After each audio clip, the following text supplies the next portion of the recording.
1 तारीख को मोतीनगर थाने में एक पीसीआर कॉल प्राप्त हुई थी, जिसमें एक महिला ने बताया कि जब वो एक टैक्सी से यात्रा कर रही थी तो कुछ लोगों ने उनके शीशे पर आके नॉक करा, और जब उन्होंने शीशा नीचे करके देखा तो कुछ एक व्यक्ति थे जो पैसे मांग रहे थे। उन्होंने अपने पर्स से पैसे जब निकाल कर दिए तो वो व्यक्ति उनसे उनके साथ साथ उनके अंगुली से अंगूठी भी निकाल कर ले गए।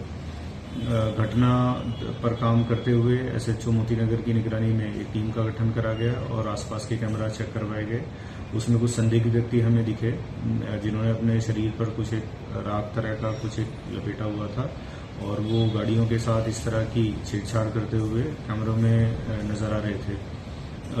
सीसीटीवीज पर काम करते हुए और आसपास पूछताछ करते हुए हमने 4 लोगों की पहचान इस मामले में की और उनकी गिरफ्तारी कर ली गई है, जिनके नाम है विनोद कामत, कबीर, बिरजू और गुरचरण।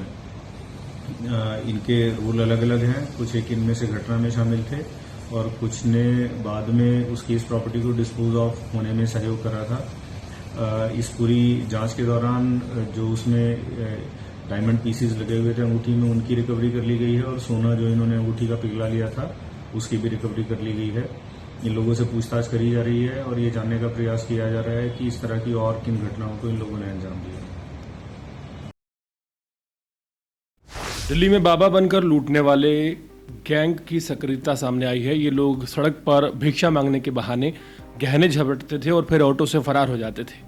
चोरी का सोना पिघलाने वाले सुनार से लेकर झूठे बाबा बनने वाले लोगों तक मोतीनगर पुलिस ने गिरोह के 4 सदस्यों को धर दबोचा है। बाबा के भेष में लूटपाट करने वाले 4 आरोपी गिरफ्तार किए गए हैं। मोतीनगर पुलिस को एक बड़ी कामयाबी मिली है। राजधानी दिल्ली के मोतीनगर इलाके में उस समय हड़कंप मच गया जब एक महिला से दिन दहाड़े उसकी सोने और हीरे की अंगूठी छीन ली गई। खास बात यह रही कि यह वारदात किसी आम चोर ने नहीं बल्कि बाबा के भेष में घूम रहे लोगों ने की। पुलिस ने इस मामले में 4 लोगों को गिरफ्तार किया है जो खुद को साधु संत बताकर लोगों को धोखा दे रहे थे। यह घटना 1 अगस्त 2025 को हुई जब एक महिला मोतीनगर से कनॉट प्लेस जा रही थी। वो रैपिडो टैक्सी में बैठी थी। जैसे ही गाड़ी शादीपुर फ्लाईओवर के पास रेड लाइट पर रुकी, 3 अजनबी लोग जो 20 से 25 साल की उम्र के लग रहे थे टैक्सी के पास आए। ये सभी बाबा के भेष में थे, शरीर पर भस्म लगाए हुए थे। उन्होंने खिड़की पर दस्तक दी और भीख मांगने लगे। महिला ने 200 रुपये दिए, लेकिन जैसे ही 200 रुपये पकड़े गए उस दौरान लोगों ने महिला की अंगूठी और सोने की हीरे की जो अंगूठी थी वो झपट ली और भाग गए। महिला ने पुलिस को सूचना दी, जिसके बाद मामला दर्ज किया गया और जांच शुरू हुई। इंस्पेक्टर वरुण दलाल की निगरानी में बनी टीम ने इलाके में कई सीसीटीवी फुटेज खंगाले।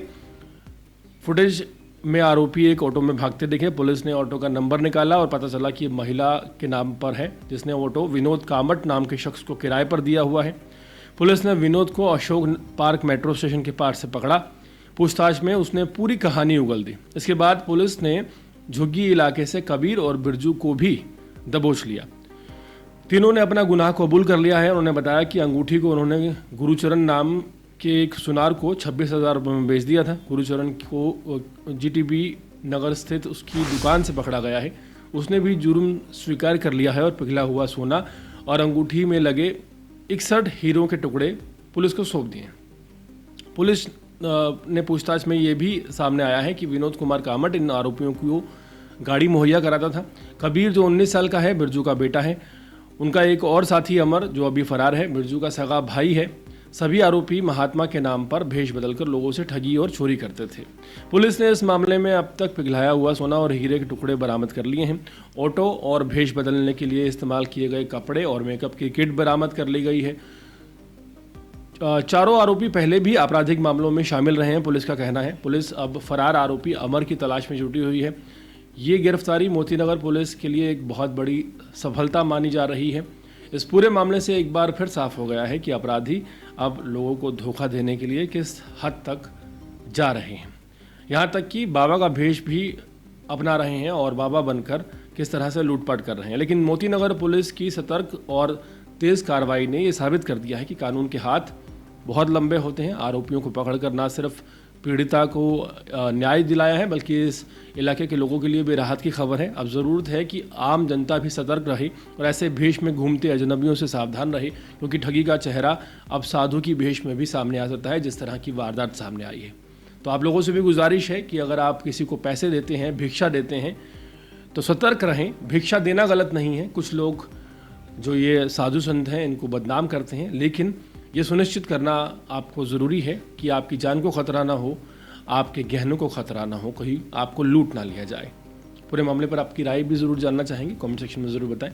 और इसी तरह की अपडेट जुड़े रहने के लिए देखते रहे अर्पण न्यूज़। बहुत बहुत शुक्रिया।